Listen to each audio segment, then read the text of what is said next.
Jadi kenapa para influencer itu banyak lebih menarik dari media-media mainstream ya? Karena mereka menyajikannya menarik.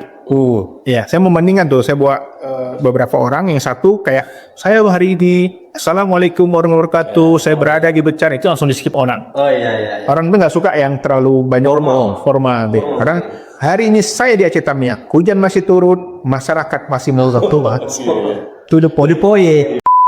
Hal apa aja sih Pak yang perlu diperhatikan media dalam memberikan informasi khususnya gitu terkait bencana alam kemarin? Sumatera Utara sendiri sebenarnya etnisnya Melayu dan Batak. Kita nggak perlu banyak bahasa ya. Cukup datang dan membawa bantuan, saya kira nggak perlu dialog panjang. Halo para pemirsa, selamat datang di Ngosalibu, ngobrol santai lintas budaya. Senang sekali kami bisa menemani Anda dalam obrolan yang santai, namun tetap mengangkat isu-isu penting yang dekat dengan kehidupan sehari-hari. Betul banget tuh Bang. Pada episode kali ini kita akan membahas tentang topik yang lagi viral banget nih Bang di sosmed belakangan ini, khususnya di daerah Sumatera dan sekitarnya nih, yaitu banjir. Bener banget apalagi kalau kita bicara soal Aceh, Sumatera, ini dikenal sebagai wilayah yang memiliki tingkat keberagaman yang tinggi, mulai dari kehidupan suku, adat istiadat, bahasa ya, hingga pola komunikasi masyarakat dan. Jadi saya tuh penasaran nih Bang, keberagaman itu apakah mempengaruhi cara komunikasi kerjasama dan pengambilan keputusan nggak ya? Soalnya yang saya tahu nih, kalau di sosial media atau pemberitaan tuh seringkali yang diumbar atau yang dikasih tahu ke kita tuh data-data kerugian nih Bang. Padahal kita nggak tahu di balik data kerugian itu pasti ada cerita tersendiri nih Bang, khususnya tuh tentang bagaimana cara masyarakat saling tolong menolong. Benar banget. Oleh karena itu, episode kita kali ini akan membahas komunikasi antar budaya yang dilakukan saudara-saudara kita di Aceh, Sumatera ya, untuk gimana sih mereka bisa tetap berjuang di tengah kondisi yang sulit. Menarik tuh Pak. Nah, ngomong-ngomong soal bencana di Aceh dan Sumatera, hari ini kita telah kedatangan narasumber yang luar biasa di tengah kesibukan beliau sebagai seorang rektor, kemudian juga motivator. Beliau juga bolak-balik warawiri stasiun TV nasional. Tapi beliau masih mau menyempatkan waktu untuk hadir di podcast kita. Itu si BTW ke televisi ngapain tuh Pak? Apa itu Bang kira-kira Bang? Ya biasa, beliau memang menjadi narasumber yang selalu diundang dan nanti pemirsa televisi. Sudah tidak asing lagi, beliau adalah Bapak Muhammad Iqbal, PhD, psikolog. Terima kasih telah hadir Bapak.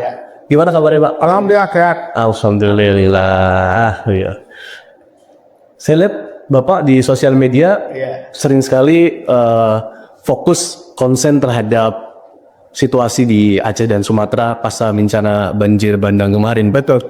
Boleh diceritain sedikit bagaimana? Ya memang ketiga daerah ini ya, Aceh, Sumatera Utara, Sumatera Barat, saya memiliki ikatan emosional yang sangat kuat. Karena saya lahir di Medan, pernah sekolah di Aceh, dan orang tua saya dari Sumatera Barat.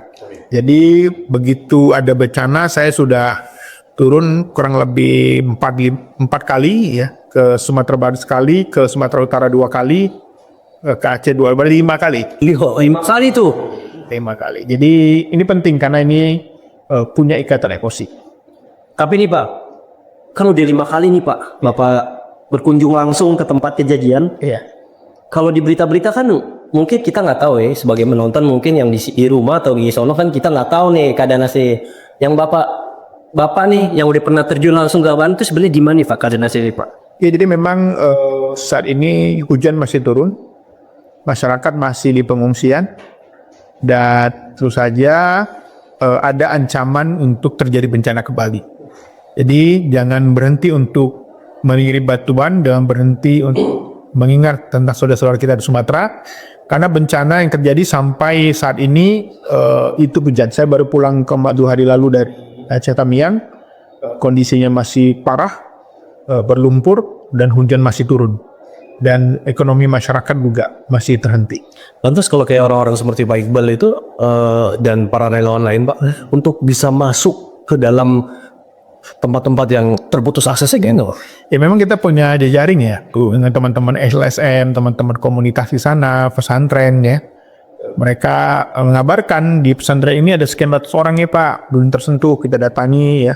Dan memang kondisinya cukup memprihatinkan, khususnya akses ya, itu penting. Jalan, jembatan, kemudian juga tentang pengungsian. Karena selama-lamanya orang mengungsi, terus dia ingin kembali ke rumahnya. So, pasti. Ya, tapi yang terjadi mereka nggak punya rumah. Betul. Bahkan nggak tahu tapaknya itu di mana lagi udah menyatu dengan air sungai. Gitu.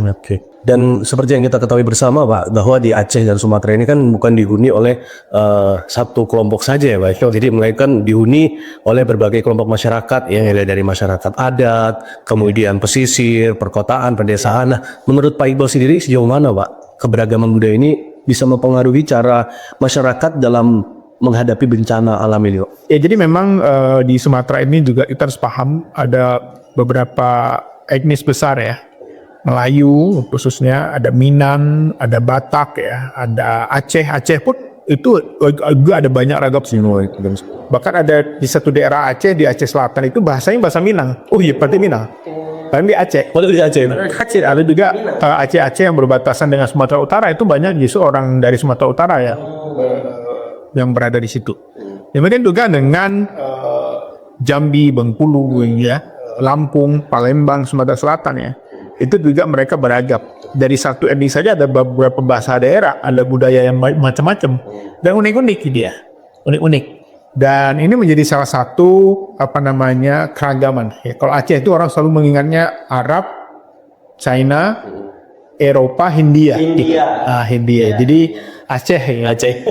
Ya, Sumatera Utara sendiri sebenarnya etnisnya Melayu dan Batak banyak. Tapi nih Pak, dengan kondisi seperti itu nih, banyak banget kan tadi. Ya. Ada yang Minang, India, Batak. Apakah nih Pak komunikasi penanggulangan banjir itu bisa diseragamkan di setiap daerah Pak? Ya, jadi memang dalam konteks banjir kita nggak perlu banyak bahasa ya. Cukup datang dengan membawa bantuan, saya kira nggak perlu dialog panjang. Karena dalam situasi banjir mereka masih shock, masih sedih, masih berduka. Maka cara terbaik di situasi tempat bencana adalah banyak mendengarkan. Dan komunikasi gestur itu penting ya, komunikasi sikap ya, kemudian cara berbicara, menyentuh kerasaan, mendengarkan, banyak mendengarkan. Ini itu penting untuk di fase bencana. Lantas kalau kita tadi bicara soal bencana alam ya Kak? Iya. Situasi darurat seperti contohnya kemarin banjir bandang itu kan memerlukan kondisi berkomunikasi yang cepat dan tepat sebagai langkah awal penanggulangan Pak. Nah, apakah perbedaan budaya itu dapat menjadi hambatan Pak dalam kondisi seperti bencana kemarin? Ya, ini penting juga tentang bahasa ya, tentang budaya, karena banyak relawan datang dari Pulau Jawa, bahkan dari Indonesia Timur ya, tentu saja memerlukan adaptasi. Makanya sempat terjadi sedikit konflik atau respon yang negatif di Aceh ya, ketika misalnya masyarakat berhadapan dengan situasi yang berat, ada jalan yang putus, tanah longsor, dan akses yang sulit, sehingga mereka sangat memerlukan bantuan. Dan teman-teman yang ingin turun ke sana memang perlu mempelajari tentang budaya Aceh ini, karena orang Aceh ini memang unik. Mereka keislamannya kuat, kemudian mereka itu sangat menjaga adab-adab ya, khususnya hubungan relasi lelaki perempuan. Kemudian juga yang uniknya itu mereka suka ngopi ya. Jadi ngopi ini budaya yang menarik ya. Senja banget Senja. Kemudian kalau dia nanti mau Ramadan ada namanya megang ya. Apa tuh Pak? Megang itu kayak makan bareng. Oh, makan larang. Buka bersama Kita sembelih hewan, kambing, sapi, kerbau. Apa istilahnya sama dengan nunggahan gitu? Munggahan, bedahan. Islam mereka megang. Dan di Aceh itu menariknya, lembaran yang paling besar itu justru Idul Adha. Idul Adha? Iya. Kok Idul Adha ya? Iya, yang beli baju baru. Kebalik dong. Kebalik. Idul Fitri biasa, ada rame tapi biasa. Tapi lebih meriah itu di Idul Adha. Idul Adha ya. Ini menarik. Nah, itu kan keragaman yang mungkin kita nggak tahu. Iya.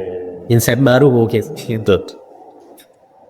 Lantas, apakah perbedaan itu dapat berpotensi, Pak, menimbulkan konflik di lapangan? Saya kira enggak ya, ini karena orang Indonesia paham lah. Karena ada pepatahnya, di mana bumi dipijak, di situ langit dijunjung.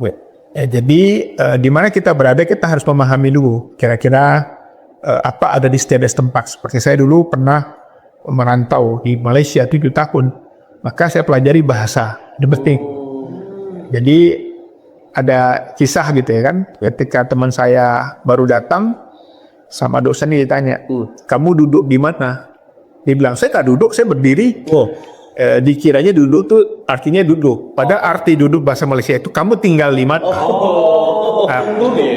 Duduk, ya kan? Duduk. Terus ada teman saya habis sholat maghrib sama ketua masjid dibilang, nanti saya jemput ya ke rumah habis isya, ada kenduri, ada makan-makan. Oke. Nunggu dia habis isya, jemput. Padahal jemput itu artinya diundang. Itu banyak istilah-istilah itu. Makanya saya paham sedikit tentang bahasa Melayu ya. Bahasa Melayu itu banyak karakter juga. Ada bahasa Kelantan, Terengganu, Kedah, Perlis, ada Johor, ya, ada Malaka, ada Sabah Sarawak ya. Jadi setiap negara itu udah beda-beda. Termasuk di Sumatera Barat. Sumatera Barat itu juga ada macam-macam bahasanya. Ada bahasa Padang, ada Pariaman, ya, ada bahasa Sijunjung Mas Raya, ada bahasa yang tanah datar, ya, Bukit Tinggi, Payakumbuh. Jadi juga memiliki karakter budaya, tetapi mereka bisa dipahami masing-masing sama mereka. Ada Pasaman yang berbatasan dengan Sumatera Utara dan lain-lain. Berarti memang Aceh dan Sumatera ini termasuk wilayah yang sangat majemuk ya Pak ya? Betul, apalagi di Medan itu ada istilah yang menarik. Jadi di Medan itu sangat dikenal dengan istilah apa? Tolong apakan itu? Tolong apakan itu? Nah, kayak tolong apakan itu? Orang udah paham, ini matikan. Kayak potel disebut. Tapi kami waktu kemarin di restoran sebelum masuk ke Aceh Tamiang kita makan, kan? Saya bilang ke tim, tolong HP-nya diapakan karena di sana mati listrik. Langsung orang yang Medan paham. Tapi orang Jawa apa ya? Maksudnya Justru kalau kita yang beda budaya, yang beda bahasa itu apakan? Maksudnya apa nih? Harus diapakan nih? tolong diapakan supaya apa sikit, biar ke apa kali. Iya, itu terkenal dengan apanya. Nah, ini menarik, makanya agak lain itu viral bisa sampai 10 gini ya. Karena memang bahasa Medan ini jadi kayak sudah dinormalisasi melalui bahasa umum di Melayu namanya. Gaya style Batak, Medan ya. Medan BTL soalnya, baik Batak tembak langsung misalnya. Batak tembak tip anesannya itu kayak to the point aja dia arena gitu. Jadi ini unik lagi gitu. Orang Sumatera itu ada banyak, ada Nias, ada orang Sibolga, ada orang Tapanuli Selatan, ada Tapanuli Utara, ada orang Langkat Melayu Tabik Tinggi, ini ya, ada orang Siatar. Dan itu beda, memiliki karakter dan keunikan masing-masing. Jadi memang Pak Iqbal ini paham betul soal Sumatera ya. Luar biasa banget nih. Nah Pak, masyarakat Aceh dan Sumatera ini kan dikenal sebagai masyarakat yang memiliki budaya gotong royong Pak. Betul. Nah, apakah nilai ini juga diterapkan dengan cara yang sama di setiap daerah gitu? Ya memang ini budaya sudah lama ya, sejak lama. Tetapi lagi-lagi ini akan banyak muncul terakhir kalau dia di pedesaan. Di perkotaan sih kalau ya biasa nafsi-nafsi. Tapi kalau di perkampungan kita akan menemukan tuh pola-pola budaya. Misalnya kalau di kampung orang tua saya di Sumatera Barat itu, kalau dia mau menikahkan anak dia namanya berkampung-kampung, kumpul keluarga Antowo. Kita makan di Kuming, gimana nih kita mau resepsi nih. Anak kita tanggal berapa? Oh tanggal sekian. Oke, dari saya berasnya, dari saya ayamnya, ada macam semacam gotong royong. Termasuk juga bangun rumah, ada pestanya juga, pesta bangun rumah. Saya pengen sampainya, oh saya sengnya, saya ininya gitu ya. Sampai sebegitunya ya? Iya, tapi penerapan adat di sana tuh masih kental banget. Kental. Aceh, Sumatera Utara, Sumatera Barat tuh masih sangat termasuk di Lampung, Sumatera Selatan itu juga kuat. Jadi saya punya sejarah lah di Sumatera ini dan saya sudah keliling hampir semua ya. Dan memang memiliki keunikan. Tetapi satu katanya yaitu lebih dekat ke Melayu sebenarnya. Walaupun banyak orang Jawa juga. Berarti meskipun nilai gotong royong ini sifatnya universal ya Pak ya? Iya. Tapi cara mengekspresikannya tergantung dari budaya dan kebiasaan masyarakat setempat. Ya termasuk kalau di Sumatera itu lemang, Ramadan gitu ya. Kemudian juga ada bagi-bagi takjil ya. Itu memang gotong royong terasa banget di perkampungan. Berarti Ini menunjukkan nih Pak Iqbal, kau tuh budaya tuh masih relevansi banget nih hingga saat ini, khususnya di Sumatera. Iya. Nah kalau kita bicara soal media kok, ya masyarakat kita kan saat ini sangat tergantung dengan informasi yang tersebar di sosial media.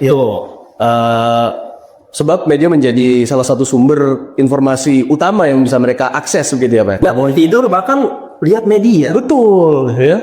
Nah selaku public figure yang memiliki 220.000 followers di Instagram nih Pak.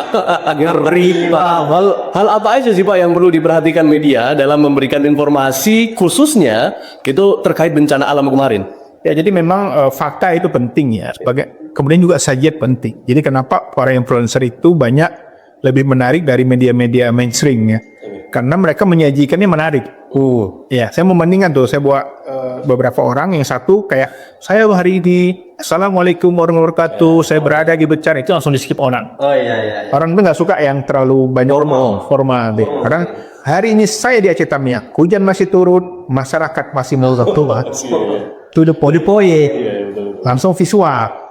Nah, masyarakat visual sekarang, masyarakat visual banyak orang tuh ketika di media itu suka mantangi mukanya. Karena kan muka itu ya udahlah. Udahlah. Tapi orang itu lebih senang kalau melihat visual. Banjir mana banjirnya sih gitu loh. Ya, jangan cuma nunjuk doang Pak. Iya, jangan banjir sangat mengerikan di sini, mana yang mengerikan itu mana gitu. Oke, ketika saya masuk Aceh Tamiang langsung visual set yang truk kembali di atas itu. Oh iya itu. Itu sampai 2,4 juta yang nonton. 2,2 juta. Berarti itu lu keadaannya mau seperti itu tuh. Iya, mau faktanya. Itu Instagram atau TikTok? Dia Instagram gitu. Instagram. Walaupun kita endorse juga dengan iklan dan lain-lain. Jadi kita buat penggalangan dan lain-lain. Jadi kekuatan influencer itu luar biasa. Saya sebelum berangkat, hai guys, saya hari ini akan ke Aceh. Bagi yang mau kirim-kirim bantuan, DM saya. Nanti kita kasih nomor rekening teman-teman di Aceh, tinggal kita serahin.